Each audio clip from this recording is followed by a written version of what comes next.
ஆண்டவர் இரட்சகருமாய் இயேசு கிறிஸ்துவின் நாமத்தினாலே உங்கள் யாவரையும் நான் வாழ்த்துகிறேன். ஆண்டவருடைய செய்திக்கு நாம் போகலாம். கர்த்தர் நல்லவராயிருக்கிறார். இன்றைய செய்தியின் தலைப்பு பழசா புதுசா என்ற தலைப்பின் கீழே நாம் பார்க்கலாம். மத்தேயு எழுதின சுவிசேஷம் 9ஆம் அதிகாரம். மத்தேயு எழுதின சுவிசேஷம் 9ஆம் அதிகாரம் 16ஆம் வசனம். ஒருவனும் கோடி துண்டை பழைய வஸ்திரத்தோட இணைக்க மாட்டான். இணைத்தால் அதனோட இணைத்த துண்டு வஸ்திரத்தை அதிகமாய் கிழிக்கும். பீறலும் உண்டாகும். புது திராட்சரசத்தை பழம் துருத்திகளில் வார்த்து வைக்கிறதும் இல்லை. வார்த்து வைத்தால் துருத்திகள் கிழிந்து போகும். ரசமும் சிந்தி போகும். துருத்திகளும் கெட்டு போகும். புது ரசத்தை புது துருத்திகளில் வார்த்து வைப்பார்கள். அப்பொழுது இரண்டும் பத்திரப்பட்டிருக்கும். ஆமென். கர்த்தர் நல்லவராயிருக்கிறார். கர்த்தர் பெரியவர். ஆமா, அதாவது பார்த்தீங்கன்னா இங்கே சொல்லப்பட்டிருக்கிறது, ஒருவனும் கோடி துண்டு. கோடி என்றால் புதுசு, த நியூ கிளாத். நியூ கிளாத்தையும் ஓல்டு கிளாத்தையும் என்ன பண்ண மாட்டாங்களாம், ஒன்றாய் வைத்து தைக்க மாட்டார்கள். புரிகிறதா? புது துணியையும் பழைய துணியையும் ஒன்றா சேர்த்து வச்சு தைச்சா என்ன ஆயிரும், அந்த பழசு சீக்கிரத்தில் கிழிஞ்சு போகும் அப்படின்னு இங்கே சொல்லுகிறார். ரெண்டாவது சொல்லுகிறார், ஒருவனும் புதிய திராட்சரசத்தை பழம் துருத்திகளிலே வார்த்து வைக்கிறதில்லை என்று சொல்லப்பட்டிருக்கிறது. அதாவது த நியூ ஒயின், புதிய திராட்சரசம், அதை பழைய துருத்தி, அங்கெல்லாம் தோல் பைகளினால் ஆன சில பைகள் இருக்கும். அதுதான் அவர்களெல்லாம் அதிகமாக பொருட்களை சேகரித்து வைக்கிறது. அதனால அந்த பழம் துருத்திகளில் அவங்க வைக்க மாட்டாங்களாம். புது திராட்சை ரசத்தை புது துருத்திகளில் வைக்க வேண்டுமாம். அப்போ ரசமும் கெட்டு போகாது, சிந்தாது, அது புதுதாகவே காணப்படும். அந்த பாத்திரம், அந்த துருத்தியும் என்னாகாது, கெட்டு போகாது என்று சொல்லப்பட்டிருக்கிறது. எனவே வஸ்திரம் என்று சொன்னால் நம்முடைய ஜீவிதம். ஆமாம், அதாவது வஸ்திரம் நம்ம உடுத்துவதற்காக ட்ரெஸ் எல்லாம் போடுறோம் அல்லவா, அந்த வஸ்திரம், அந்த ட்ரெஸ். ஆமாம், அது எதை குறிக்கிறது என்றால் நம்முடைய லைஃப், அதாவது நம்முடைய வாழ்க்கையை குறிக்கிறது. வஸ்திரம் என்பது என்ன? நம்முடைய வாழ்க்கை. ஆமா, நம்முடைய வாழ்க்கையை, பழைய வாழ்க்கை ஒன்று இருக்கிறது, புதிய வாழ்க்கை ஒன்று இருக்கிறது. நம்முடைய பழைய வாழ்க்கை பிஃபோர் சால்வேஷன், த ஓல்டு லைஃப் பிஃபோர் சால்வேஷன், அதாவது நாம் ரட்சிக்கப்படுவதற்கு முன்பதாக நாம் வாழ்ந்த வாழ்க்கை, அது பழைய துணி, பழைய வஸ்திரம். ரட்சிக்கப்பட்ட பிறகு ஆஃப்டர் சால்வேஷன் நாம் புது ட்ரெஸ், அது புதுசை குறிக்கிறது. ஆமென். அப்படியானால் நம்முடைய லைஃப்பில், நம்முடைய வாழ்க்கையில் ரட்சிக்கப்படுவதற்கு முன்பதாக இருந்த அந்த வாழ்வையும் ரட்சிக்கப்பட்ட பிறகு இருந்த வாழ்க்கையும் ஒன்றாக இணைத்திடக்கூடாது. கவனமாக இருக்க வேண்டும். பழசை களைஞ்சு போட்டுறணும். பழைய வாழ்க்கை இனிமேல் நம்ம வாழ்க்கையில வரக்கூடாது. நம்முடைய வாழ்க்கை புது வாழ்க்கையாகவே நாம் வாழ்ந்து முடிக்க வேண்டும். ஆமா, பழைய வாழ்க்கை இன்றைக்கு அநேக ரட்சிக்கப்பட்ட பிறகும் கூட பழைய வாழ்க்கையை வாழ்ந்து கொண்டிருக்கிறார்கள். ஆமென். அப்படி காணப்படக்கூடாது. பழைய வாழ்க்கை துன்மார்க்கமான ஜீவிதம், கோபம், கெட்ட வார்த்தைகள், ஆமா, பொய், இதெல்லாம் நம்மகிட்ட இருக்கக்கூடாது. இதெல்லாம் என்ன வாழ்க்கை? பழைய வாழ்க்கை. புதிய வாழ்க்கை. ரட்சிக்கப்பட்ட பிள்ளைகள் புதிய வாழ்க்கை வாழ வேண்டும். அன்பு தெய்வ பிள்ளைகளே, நாம் கலாத்தியரில் நாம் பார்க்கும்போது கலாத்தியருக்கு எழுதின நிருபத்தில் நாம் பார்க்கிறோம், அங்கே மாமிசத்தின் கிரியையும் இருக்கிறது, ஆவியின் கனியும் இருக்கிறது. மாம்சத்தின் கிரியைகள் விபச்சாரம், வேசித்தனம், அசுத்தம், காமவிகாரம், விக்கிரகாராதனை, பில்லி சூனியம், பகைகள், விரோதங்கள், வைராக்கியங்கள், கோபங்கள், சண்டைகள், பிரிவினைகள், மார்க்க பேதங்கள். ஆமென். கலாத்தியர்ல நாம் வாசிக்கிறோம், இதெல்லாம் என்ன கிரியைகள்? பழைய செத்த கிரியைகள். ஆனால் புதிய கிரியைகள் எப்படி இருக்க வேண்டுமாம்? ஆவியின் கனி 22 இருந்து இருக்கிறது.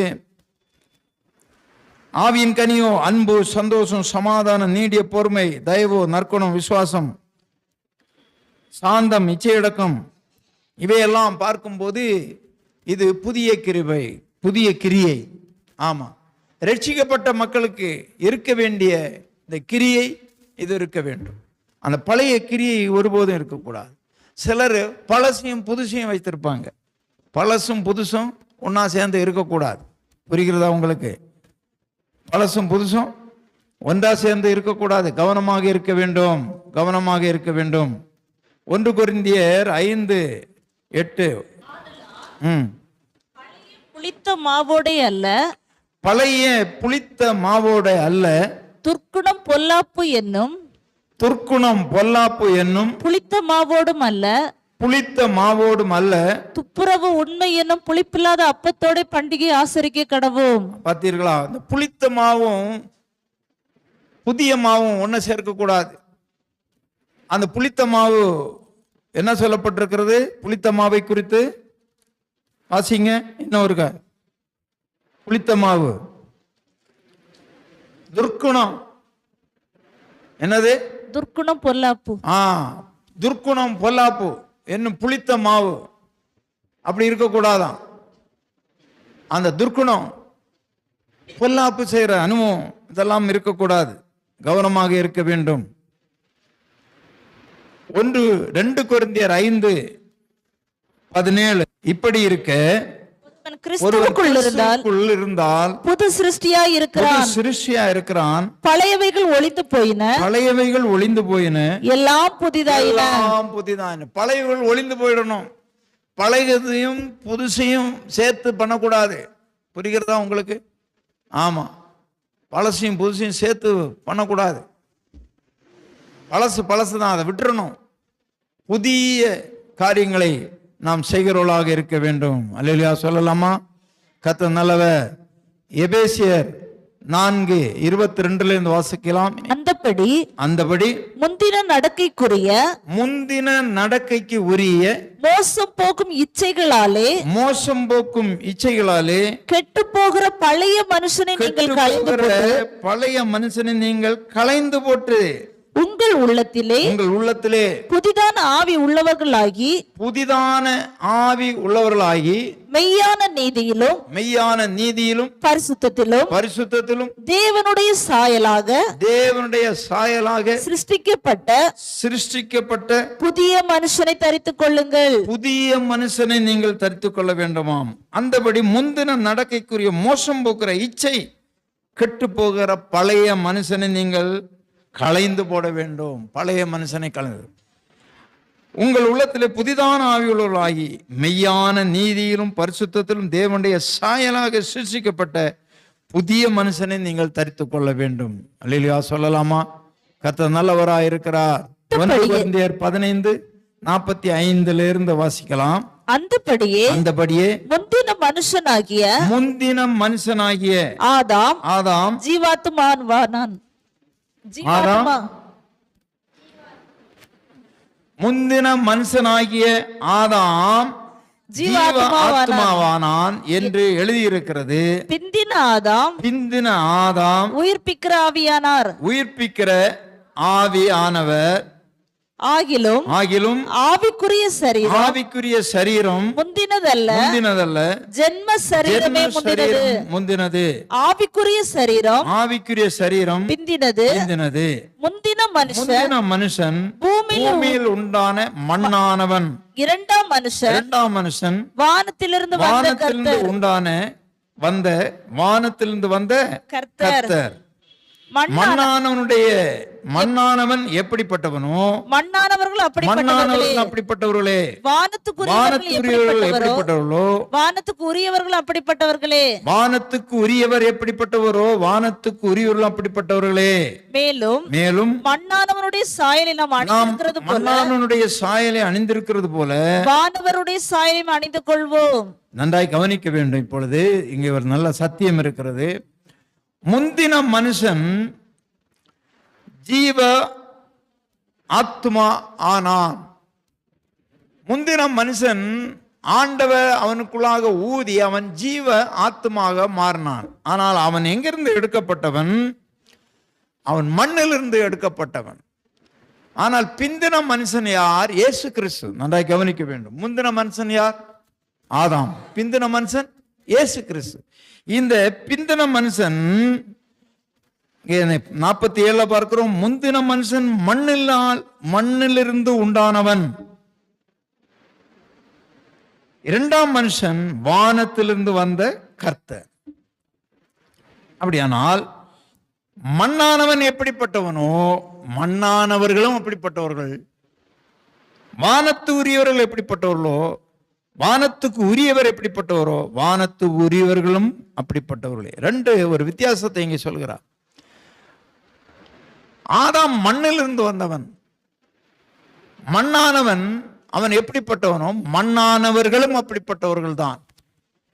நாம் ஒரு காலத்தில் மண்ணானவர்களாக இருந்தோம். மண்ணை குறித்தே யோசித்துக் கொண்டிருக்கிறது. மண்ணை குறித்தே யோசிக்கிறது. இந்த பூமிக்குரிய காரியங்களை சிந்திக்கிறது. பூமிக்குரிய காரியம்தான் நம்மை வாழ வைக்கும் என்று நினைக்கிறது. பூமிக்குரிய வாழ்க்கையோடு நம்முடைய வாழ்க்கை முழிந்து விடும் என்று நினைக்கிறது. பூமிக்குரிய வாழ்வுதான் நமக்கு சொர்க்கம் என்று நினைக்கிறது. இது மண்ணானவனுடைய காரியம். ஆனால் வானவருடைய சாயல் அப்படி அல்ல. விண்ணுக்குரியவர் அப்படி அல்ல. அவர் இந்த உலகத்துக்கு ஒத்தவர் அல்ல. இந்த உலகத்தோடு கலந்தவர் அல்ல. உலகத்திலே வாழ்ந்தாலும் அவர் உலகத்தோடு உள்ளவர் அல்ல. உலக காரியம், உலக ஆசா பாசம், உலக பாவம், உலக சிற்றின்பம் அவரை ஒருபோதும் ஆண்டு கொள்ளவில்லை. எனவே மண்ணானவனுடைய சாயலை நாம் வாழ்ந்து கொண்டிருந்தோம் ஒரு காலத்திலே. ஆனால் ஒரு குறிப்பிட்ட காலம் வந்தபோது ஆண்டவராகிய இயேசு நம்மை தம்முடைய இரத்தத்தினால மீட்டு அவர் புதிய மனுஷனாக மாற்றினார். புதிய சாயலை நமக்கு கொடுத்தார். அந்த சாயல் குணாதிசயங்கள்.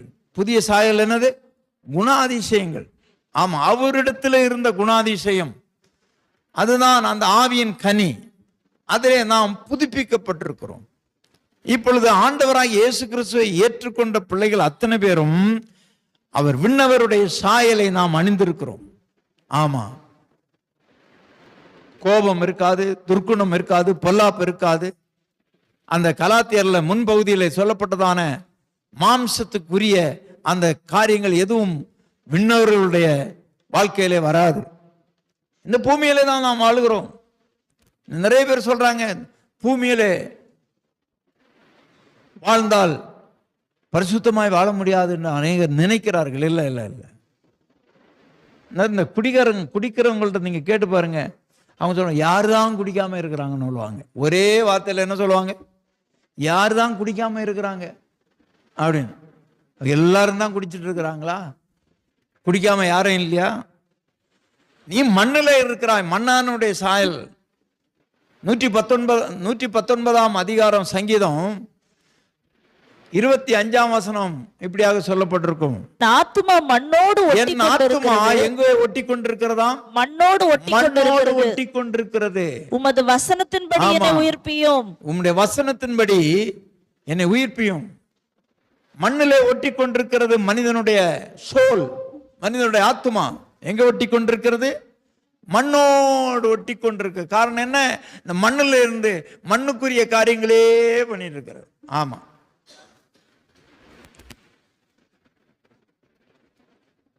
நம்முடைய வேதம் கூட சொல்லுகிறது, கழுவப்பட்ட பன்றி சேற்றில் புரளுவது போல. பன்றி எங்க தான் கிடக்கும்? அந்த சேற்றில் தான் கிடக்கும். சங்கீதக்காரன் சொல்லுகிறார், என் ஆத்துமா எதோடு ஒட்டி கொண்டிருக்கிறது?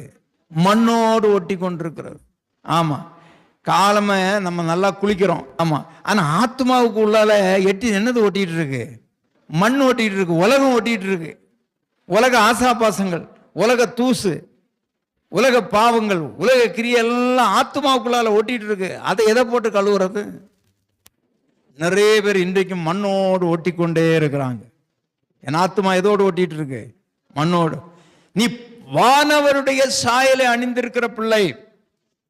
அது அந்த சாயலை எப்படி தெரியும்?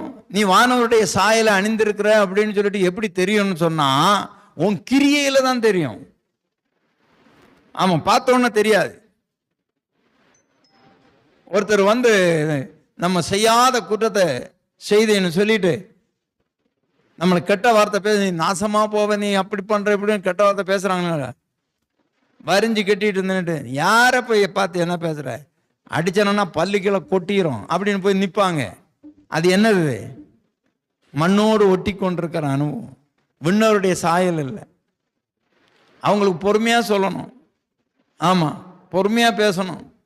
ஏன் இப்படி சொல்றீங்க, ஏன் இப்படி சொல்றீங்க, அப்படி அன்பா பேசணும் அவங்கள்ட்ட. யாராவது ஏதாவது நம்மகிட்ட வாக்குவாதங்கள் பண்ணா திடீர்னு வீடுல என்ன ஆயிரும்? வெடிச்சிருங்க. புஷ்பானம் வெடிச்சா மாதிரி வெடிச்சிரும். ஒரு பொறுமை இல்லாம நம்ம கோவப்பட்டுருவோம், சண்டை போட்டுருவோம். பக்கத்துக்கு நமக்கு ஏதாவது ஒரு சண்டை வந்துச்சுன்னா இறங்கி நின்றுட்டு என்ன பண்ணிடுற, நீயா நானா வா பார்க்கலாம் அப்படின்னு வாயிலிருந்து கெட்ட வார்த்தைகள் வருது. நல்ல வார்த்தை வர்றது கிடையாது. ஏன்னா அந்த கிரியையில தான் நீங்க வானவருடைய சாயலை அணிஞ்சிருக்கிறீங்களா இல்ல மண்ணோடு உங்க ஆத்மா ஒட்டிட்டு இருக்கான்னு தெரியும். பாடுகள் வரும்போது, உபத்திரவங்கள் வரும்போது, வேதனை வரும்போது தான் என்ன பண்ணும் தெரியும். ஆமா, உங்க பொறுமை, நீங்க எப்படி பேசுறீங்க, நீங்க அன்பா பேசுறீங்களா இல்ல பதிலுக்கு பதில் பேசுறீங்களா அப்படின்னு சொல்லி உங்க கிரியை மூலமாக தான் நீங்கள் வானவருடைய சாயலை அணிந்திருக்கிறீர்களா என்பது தெரியும். கவனமா இருக்க வேண்டும் பிரியமான தேவனுடைய பிள்ளைகளே, கவனமா இருக்க வேண்டும். நாம் வானவருடைய சாயலை அணிந்த பிள்ளைகள். எனவே அந்த பழைய ஜீவிதம் ஒருபோதும் நம்முடைய புதிய ஜீவிதத்தில் வந்து இணையவே கூடாது. ஆமென். கவனமாக இருக்க வேண்டும் பிரியமான, கவனமாக இருக்க வேண்டும். ஆமா, இப்போ நீங்க வாசிங்க, அப்ப தெரியும். 45ஆம் வசனம் முதல், 1 கொரிந்தியர் 45 முதல். அந்தபடி முந்தின மனுஷனாகிய ஆதாம் ஜீவாத்மானான் என்று எழுதியிருக்கிறது. பிந்தின ஆதாம் உயிர்ப்பிக்கிற ஆவியானவர். ஆமா, ஆகிலும் ஆவிக்குரிய சரீரம் முந்தினதல்ல, ஜென்ம சரீரம் தான் முந்தினது. ஜென்ம சரீரம் நம்மகிட்ட இருக்கிற, நாம் வெளியில பார்க்கிற சரீரம் என்ன சரீரம்? ஜென்ம சரீரம்னா பிறப்பிலே வந்த சரீரம். ஜென்மம் என்றால் என்ன? பிறவி. நம்ம பிறக்கும் போதே நம்ம வந்த சரீரம் இந்த சரீரம். ஜென்ம சரீரம் முந்தினது. ஆவிக்குரிய சரீரம் ஒன்று இருக்கிறது. நாம் ரட்சிக்கப்பட்டு ஞானஸ்நானம் பெற்ற பிறகு நம்முடைய சரீரம் எது? இது ஆவிக்குரிய சரீரம். உள்ளான மனுஷன் ஒருவன் வாழ்ந்து கொண்டிருக்கிறான். இந்த சரீரமும் ஆவிக்குரிய சரீரம். ஆமா, இந்த சரீரம் மண்ணோடு ஒட்டி கொண்டிருந்தால் மண்ணுக்கு மண்ணாக அது போய், அது மண்ணோடு மண்ணாக போய் உயிர்த்தல்ல வராது. கவனமா இருக்கணும். உயிர்த்தலின் சாயல்ல இணைக்க வேண்டுமானால் இந்த மண்ணான இந்த சரீரம் தான் அதுல பரிசுத்தம் இருக்க வேண்டும். அதனாலதான் சொன்னார் பவுல், ஆவி ஆத்மா சரீரம் ஆண்டோடைய வருகை வரும்போது குற்றமற்றதாக காக்கப்பட கடவுது. ஆவி மட்டுமல்ல, ஆவி மட்டுமல்ல, ஆத்மா மட்டுமல்ல, என்னதும் கூட சரீரமும்.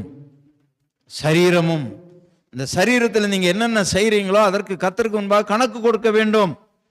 ஆமா, பொய் சொல்லுகிறது, திருடுகிறது, அநியாயமாய் பேசுகிறது, மற்றவர்களை காயப்படுத்துகிறது, வார்த்தையினாலே காயப்படுத்துகிறது, மற்றவர்களுக்கு தீங்கு செய்ய நினைக்கிறது, இது எல்லாமே அந்த சரீரத்தில் தான் உண்டாகிறது. கவனிக்க வேண்டும். இந்த சரீரம் குற்றமற்றதாக காக்கப்பட வேண்டும். முந்தின மனுஷன் மண்ணிலிருந்து உண்டான மண்ணானவன், இரண்டாம் மனுஷன் வானத்திலிருந்து வந்த கர்த்தர். அப்போ மண்ணானவன் எப்படிப்பட்டவனோ மண்ணானவர்களும் அப்படிப்பட்டவர்களே. அந்த ஆதாம் அவன்கிட்ட என்னெல்லாம் காணப்பட்டது? ஆதாமத்துல காணப்பட்ட குணங்களை கொஞ்சம் சொல்லுங்களா? மீறுதலுக்குள்ளான பிறகு ஆதாம்கிட்ட காணப்பட்ட குணங்களை சொல்லுங்க. அவன் முதலாவது என்ன பண்ணிட்டான்னா, ஆண்டவருடைய கட்டளையை மீறினான். என்ன பண்ணான்? புசிக்க கூடாது என்று சொன்ன கனியை புசித்தான். ஆண்டோடைய கற்பனையை மீறுகிறது. நீங்க யாரானாலும் சரி, ஆண்டோடைய வார்த்தையை வசனத்தை மீறி நடந்தீங்கன்னா நீங்க ஆதாம் தான், மண்ணானவன் தான். அடுத்தது என்ன சொல்லுகிறான்? ஒளிந்து கொண்டான். எங்க ஒளிஞ்சான்? தோட்டத்துல ஒளிந்து கொண்டான். கர்த்தருடைய சத்தத்தை கேட்டு ஒளிந்து கொண்டான். ஆமா, ஒளிந்து கொள்ற அனுபவம். ஐயோ அவங்க பார்த்துருவாங்களா, இவங்க பார்த்துருவாங்களா, பொய் திருட்டு தவறான காரியம் செய்யறவங்க தான் என்ன பண்ணணும்? ஒளிவாங்க. மற்றவங்க ஏன் ஒளிகிறாங்க? புரிகிறதா உங்களுக்கு?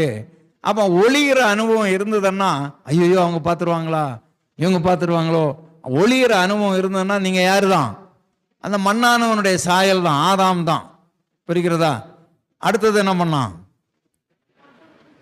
ஆண்டவர் வந்து கேட்டார், என்ன ஆதாமே, நான் சாப்பிடக்கூடாதுன்னு சொன்ன பழத்தை நீ சாப்பிட்டாயா அப்படின்னு. அதுக்கு அவன் என்ன சொன்னான்? 3ஆம் அதிகாரம் 12ஆம் வசனம். அதற்கு ஆதாம், என்னுடனே இருக்கும்படி தேவரீர் தந்த ஸ்திரியானவள் அவ்விருட்சத்தின் கனியை எனக்கு கொடுத்தாள். பழி யாரு பேர்ல போடுறான்? மனைவி பேர்ல பழிய போடுறது. ஆமா, மற்றவங்க பேர்ல பழிய போடுறது. இது ஆதாமுடைய குணம். இதான் மண்ணில் ஒட்டிட்டு இருக்கிறது, ஆதாமுடைய குணம். ஆதாமுக்கு ஆண்டவரால் மனுஷனிலிருந்து எடுக்கப்பட்ட மனுஷி என்ற ஆதாம் தான் பெயரிட்டான். இவர்கள் 2 பேரும் ஒரே மாமிசமாக இசைந்திருப்பார்கள்னு ஆண்டவர் சொன்னார். ஆமா, எபேசியர்கள்னு சொல்லுவார். இனி இவர்கள் இரு மாமிசம் அல்ல, ஒரே மாமிசமாக இசைந்திருப்பார்கள். இவன் சொல்றான், என்னோட இருக்கும்படி தேவரீர் தந்த ஸ்திரியானவள். புரிகிறதா? ஆமா, இப்போ என் மனைவின்னு சொன்னானாம பார்த்தீங்களா, பிரிச்சுட்டாங்க. என்னைக்கு மனுஷன் பிரிச்சு பேச ஆரம்பிச்சாங்க இன்னைக்கு வரைக்கும். ஆமா, 2 பேரும் புருஷனும் மனைவியும் என்னது? ஒரே சரீரம். ஒரே சரீரத்தை பிரிக்க முடியுமா? ஆமா, ஒரே சரீரத்தை. நீர் என்னோடு கூட இருக்கும்படி தந்தீங்களே ஒரு ஸ்திரீ, அவ இருக்கிறாளே, அவதான் ஏமாத்தி என்னை கொடுத்து வஞ்சித்து விட்டான். ஏன் ஓம் புத்தி எங்க போச்சு? ஆண்டவர் அவள்கிட்ட சொன்னாரு, இவன்கிட்ட தான் சொன்னார், நீ புசிக்க கூடாதுன்னு. உனக்கு புத்தி எங்க போச்சு? அவ தான் ஆசையா புருஷனுக்கு கொண்டு வந்து கொடுத்தா. ஆமா, அவ பறித்து புசித்து புருஷனுக்கும் கொடுத்தா. அன்னைக்கு ஆரம்பிச்சது. கறி குழம்பு வச்சாலும் சரி, மீன் குழம்பு வச்சாலும் சரி, எது வச்சாலும் கொஞ்சம் நக்கி பார்த்துட்டு தான் புருஷனுக்கு கொடுக்குறாங்க. இவங்க சாப்பிட்டுட்டு தான் என்ன பண்றாங்க? அது எங்கேருந்து வந்தது? ஏவாள்கிட்ட வந்தது. இவங்க நக்காம நம்ம கொடுக்குறாங்களா? எல்லாம் நக்கிட்டு கொடுக்குறாங்க.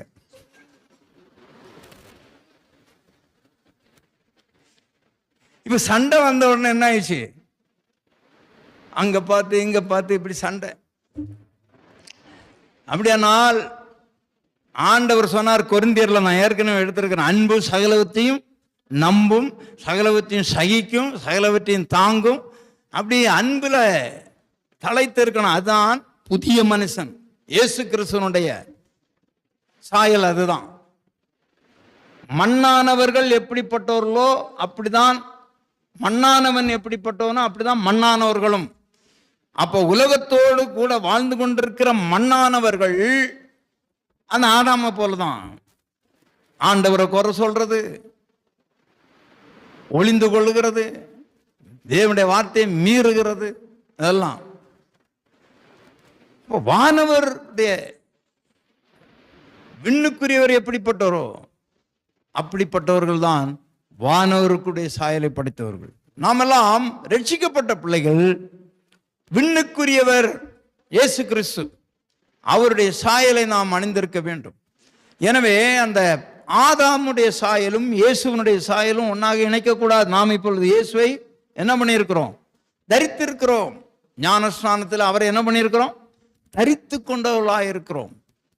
கிறிஸ்துக்கு உள் ஆவதற்கு ஞானஸ்நானம் பெற்ற நாம் அனைவரும் என்று வேதம் சொல்லுகிறது. எனவே நாம் ஞானஸ்நானத்திலே அவரோடு கூட மறைக்கப்பட்டிருக்கிறோம். பழைய மனுஷன் ஒருபோதும் திரும்ப வரவே கூடாது. கவனமாக நாம் இருக்க வேண்டும். ரோமர் 6:6 வாசிங்க. நாம் இனி பாவத்திற்கு ஊழியம் செய்யாதபடிக்கு பாவ சரீரம் ஒளிந்து போகப்பட்டாக பழைய மனுஷன் இயேசுவோடு கூட என்ன பண்ணி இருக்கிறது? சிலுவையிலே அறையப்பட்டது என்பதை அறிந்திருக்க வேண்டுமாம். அல்லேலூயா சொல்லலாமா? கவனமாக நாம் வாழ வேண்டும். இனி நாம் பாவத்துக்கு ஊழியம் செய்யக்கூடாது. பாவ சரீரம் ஒளிந்து போகும் பொருட்டாக நம்முடைய பழைய மனுஷன் அவரோடு கூட சிலுவையிலே அறையப்பட்டது என்று அறிந்திருக்கிறோம். கவனமாக இருக்க வேண்டும் பிரியமானே, கவனமாக இருக்க வேண்டும். பழைய மனுஷன் சிலுவையிலே அறையப்பட்டாகிவிட்டது. அதான் கலாத்தியர் 2ஆம் அதிகாரம் 20ஆம் வசனம் வாசிங்க. கலாத்தியர் 2ஆம் அதிகாரம் 2nd chapter, கலாத்தியர் 20. கிறிஸ்துவுடனே கூட சிலுவையில் அறையப்பட்டேன், ஆயினும் பிழைத்திருக்கிறேன். இனி நான் அல்ல, கிறிஸ்துவே எனக்குள் பிழைத்திருக்கிறார். நான் இப்பொழுது மாம்சத்தில் பிழைத்திருக்கிறதோ, என்னில் அன்பு கூர்ந்து எனக்காக தம்மை தாமே ஒப்பு கொடுத்த பெற்றும் விசுவாசத்தினாலே நான் பிழைத்திருக்கிறேன். கவனிக்க வேண்டும் பிரியமானே, ஞானஸ்நானம் பெற்ற பிள்ளைகள் கிறிஸ்துவோடு கூட சிலுவையிலே அறையப்பட்டிருக்கிறீர்கள். சிலுவையிலே நீங்கள் அறையப்பட்டிருக்கிறீர்கள். எனவே அந்த பழைய மனுஷன் சிலுவையில் அறையப்பட்டாகிவிட்டது. இப்ப புதிய மனுஷனுடைய சாயலில் நீங்கள் இருக்கிறீர்கள். கவனமா இருக்க வேண்டும். எனவே ரோமர் 12:2, ரோமர் 12:2, நீங்கள் இந்த உலகத்துக்கு ஒத்த வேஷம், பிரபஞ்சம் என்று சொல்லுகிற இந்த பிரபஞ்சம் என்று சொன்னால் இப்பொழுது இருக்கிறதான உலக வழக்கம், அதை எடுத்துக்கொள்ள வேண்டும். கல்ச்சர் என்று சொல்லுவாங்க. இப்போ உள்ள கல்ச்சருக்கு தகுந்த போல் என்ன பண்ணக்கூடாது? இப்பிரபஞ்சத்துக்கு ஒத்த வேஷம் தெரியாதபடி தேவனுடைய நன்மையும் பிரியமும் மனம் புதிதாகிறதுனாலே மறுரூபமாகுங்கள். இந்த பிரபஞ்சத்துக்கு ஒத்த வேஷம். நாம் நோவாவை குறித்து பார்க்கிறோம். ஆதியாகமத்திலே நோவாவை குறித்து பார்க்கும்போது என்ன சொல்ல, தன் காலத்திலே வாழ்ந்தவர்களுக்குள்ளே, தன் காலம் அது பொல்லாத காலம், அந்த காலத்திலே அவன் உத்தமனாயிருந்தான். இப்பொழுது இருக்கிற காலம் இந்த பிரபஞ்சம், இந்த பிரபஞ்சம் மிகவும் பொல்லாத பிரபஞ்சம். கம்ப்யூட்டர் காலம்னு சொல்றாங்க. ஆமா, கைக்குள்ளாலே உலகம் இருக்கிறது, கைக்குள்ளாலே சினிமா தியேட்டர் இருக்குது, கைக்குள்ளாலே எல்லா பாவ செயல்களும் இருக்குது. ஆமா, இந்த பிரபஞ்சம் எங்க இருக்குது? இப்போ நம்ம கைக்குள்ளாலே இருக்கு. பிரபஞ்சத்துக்கு ஒத்த வேஷம் நாம் தரிக்க கூடாது. ஆமா, சோதரம், பிரபஞ்சம், இந்த பிரபஞ்சத்துக்கு ஒத்த வேஷம் நாம் தரிக்க கூடாது. நம்ம கைக்குள்ளாக எல்லாம் இருக்குது. ஆமா, சின்ன பிள்ளைங்களே கெட்டு போறாங்க. இது நல்லதும் இருக்கு, கெட்டதும் இருக்கிறது. நல்லதுக்கு கடந்த காலங்களில் இந்த கொரோனா பீரியட்ல இந்த செல்போனை பிள்ளைங்களுக்கு வாங்கி கொடுத்து படிப்பெல்லாம் படிக்கிறது பாதியை விட்டுட்டு வேற உள்ள காரியங்களை பார்த்துட்டு இருக்கிறாங்கன்னு சொல்லிட்டு ஒரே கம்ப்ளைண்ட். அருமையான தேவனுடைய பிள்ளைகள், இந்த காலம் பிரபஞ்சம் கெட்டது. அந்த பழைய மனுஷன் நம்மளை வரக்கூடாது. ஆமா, பழைய மனுஷன் வரக்கூடாது. ஆமா, சிலர் பார்த்தீங்கன்னா பழைய சினிமா பாட்டுகள் எல்லாம் அதை பாடினா இவங்க தாளம் போடுவாங்க. இவங்களை அறியாமலே என்ன பண்ணிடுறாங்க? தாளம் போட்டுறாங்க. அப்போ என்ன ஆகுது? பழைய மனுஷன் ஈர்க்கப்பட்டு போகிறான், பழைய மனுஷன் அங்கே போயிடுறான். ஆமாம், அப்படியெல்லாம் போகக்கூடாது. பழைய மனுஷன் எங்க ஆயிடுச்சு? சிலுவையில் அறையப்பட்டாச்சு. ஆமா, சிலுவையில் அறைந்த மனுஷன் திரும்ப பிழைக்கக்கூடாது. ஆமா, கவனமா இருக்க வேண்டும். நாம் பாவத்துக்கு மரித்தவர்கள், நீதிக்காக உயிர்ப்பிக்கப்பட்டு வாழ்ந்து கொண்டிருக்கிறோம். நம்மை ஆண்டவர் ஆலயமாக தெரிந்து கொண்டிருக்கிறார். 1 கொரிந்தியர் 3:16, நீங்கள் தேவனுடைய ஆலயமாக இருக்கிறீர்கள், தேவனுடைய ஆவி உங்களில் வாசமாக இருக்கிறார் என்று அறியீர்களா? எனவே நீங்கள் தேவனுடைய ஆலயமாக ஆண்டவர் நம்மை தெரிந்து கொண்டிருக்கிறார். இந்த ஆலயத்துக்குள்ளாக இயேசு வாசம் பண்ணி கொண்டிருக்கிறார். கவனமாக நாம் இருக்க வேண்டும். பழைய ஜீவியம் புதிய ஜீவியம் ரெண்டையும் என்ன பண்ணக்கூடாது? ஆமா, சேர்க்கக்கூடாது. ஆமா, புதிய மனுஷனாக நாம் வாழ வேண்டும். ஆண்டவராய் இயேசு கிறிஸ்து மரித்து அவர் உயிரோடு இருந்து பரலோகத்துக்கு ஏறி போனார். நாமும் சிலுவையிலே அறையப்பட்டவர்கள் மரித்த உடனே எங்க போவோம்? விண்ணுலகத்துக்கு போவோம். அங்கே பரலோகத்தில் ஒரு பகுதியாக பரதேசி இருக்கிறது, அங்கே இளைப்பாறும். ஆனால் பாவியாக சாகிற மனுஷர்கள் பாதாளம், பூமிக்கு அடியில் பாதாளம் இருக்கிறது, அங்கே இருப்பாங்க. ஆமா, அதனால கொடுக்கப்பட்ட வாழ்வு, முதலாவது நமக்கு கொடுக்கப்பட்ட ஜென்ம சரீரம் ஆதாமுடைய சுபாவத்தோடு கொடுக்கப்பட்டது. நாம் ரட்சிக்கப்பட்ட பிறகு விண்ணவருடைய சாயல் நமக்கு கொடுக்கப்படும். குணாதிசயங்கள், நம்முடைய ஆவி ஆத்மா சரீரம் இயேசுக்காக, இயேசுவை போல உயிர்த்தெழுந்த சாயலில் நாம் இணைக்கப்படுவோம். அவரோடு கூட நாம் இருப்போம். எனவே பழசையும் புதுசையும் சேர்க்காதுங்க. பழையவைகள் ஒளிந்து போயின, எல்லாம் புதிதாயின. ஜெபம் பண்ணலாமா? ஆமா, கவனமா இருங்க. உங்களுக்கு மரித்தவங்களை குறித்து ஏதாவது சந்தேகம் இருந்ததுன்னா என்ன கேளுங்க. ஆமா, நீங்க ஏதாவது போட்டு குழப்பிட்டு இருக்காதுங்க, கவனமா இருங்க. நாம் ஜெபிக்கலாம். பரலோக பிதாவே, உமக்கு கோடா கோடி ஸ்தோத்திரம். பழையதும் புதியதும் என்கிறதான தலைப்பின்களே ஆண்டவரே, எங்களுடைய பழைய வாழ்க்கை புதிய வாழ்க்கை இணைக்கக்கூடாது. ஆண்டவரே, நாங்கள் புதிதாக பிறந்த மறுரூபமாக்கப்பட்ட பிள்ளைகள் எப்படி வாழ வேண்டும் என்று பவுல் எங்களுக்கு அநேக காரியங்களை சொல்லித் தருகிறார். ஆண்டு அதன்படி நாங்கள் ஜீவித்து பரலோக ராஜ்யத்தில் போய் சேர எங்களை தகுதிப்படுத்துவீராக. எங்கள் ஆவி ஆத்ம சரீரம் பரிசுத்தமாய் காணப்படட்டும். மூட நம்பிக்கைகள் ஒளிந்து போகட்டும். மாம்சத்தின் கிரிகள் அழிக்கப்பட்டு போகட்டும். ஆண்டவராகி தேவன் நீர் மகிமைப்படும்படியான காரியங்களை செய்யும். பிள்ளைகளை வாழ்த்துகிறேன், ஆசீர்வதிக்கிறேன். பெரிய காரியங்களை செய்யும். இயேசுவின் ஜெபிக்கிறோம் பிதாவே, ஆமென்.